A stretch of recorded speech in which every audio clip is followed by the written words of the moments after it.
Hello everyone, it's Shane Kanto, your Wasteland reviewer, and I'm here to review Puss in Boots: The Last Wish.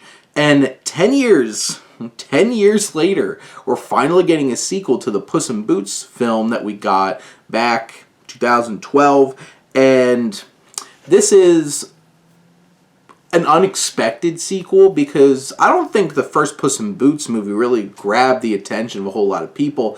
It was fine. I enjoy it as a Puss in Boots fan and a Shrek fan, but it just kind of lacked a spark. It lacked a sense of adventure and excitement.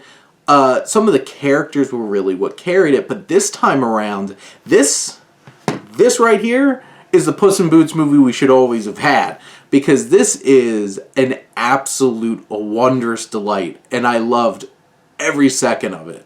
This film, from a visual standpoint, has a very distinct look to it. It's really channeling a lot of those animation elements that they use in credit scenes in DreamWorks films before they get to like their trademark DreamWorks looking animation. It's stylized. At times it looks hand-painted. It's moving like this at times to give like that old-timey kind of adventure swashbuckling film that has a slower frame rate. And all of that comes together to make a very visual and appealing experience that's different. It's classic. It's a wonderful swashbuckling adventure. And then the colors. This film is absolutely gorgeous and really leans into the beauty of it all as we go through all these crazy different kinds of landscapes and creatures and designs. The production designs, the character designs are fantastic. And the story focuses on there's a star that fell in the dark forest and you can have a wish, and Puss is down to his last life and he's like, if I can make this wish, I can have all of my lives back. And now he's back trying to get this wish.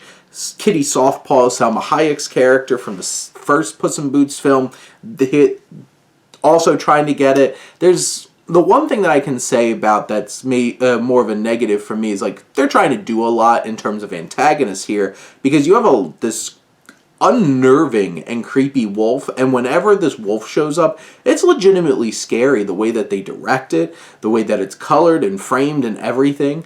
There are some kids that are pretty terrified in the theater watching this. I'm like, dang, this is kind of creepy, and I love it. You have this wolf who's after Puss.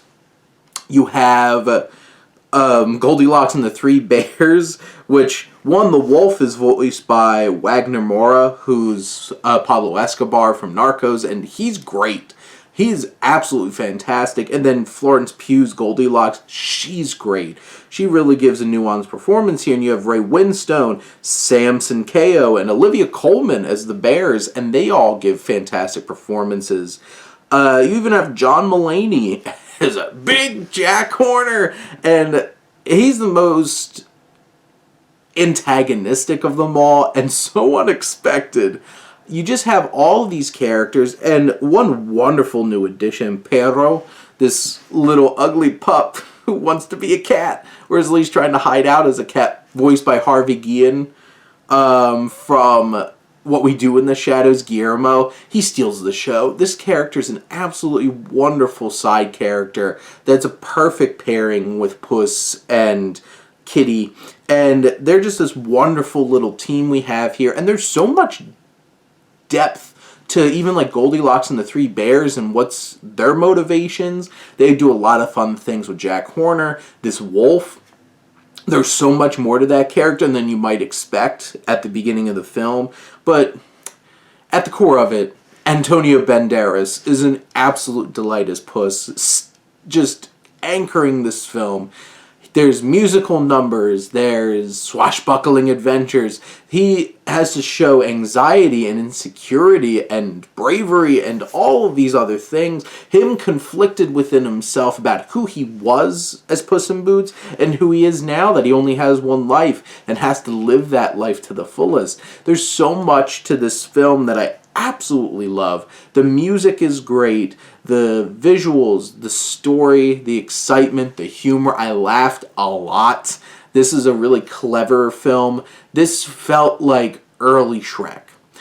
And instead of like a bunch of modern day pop culture references, it's really leveraging the wonderful landscape of fairy tales and nursery rhymes and really pulling that in here. This is just an absolute delight.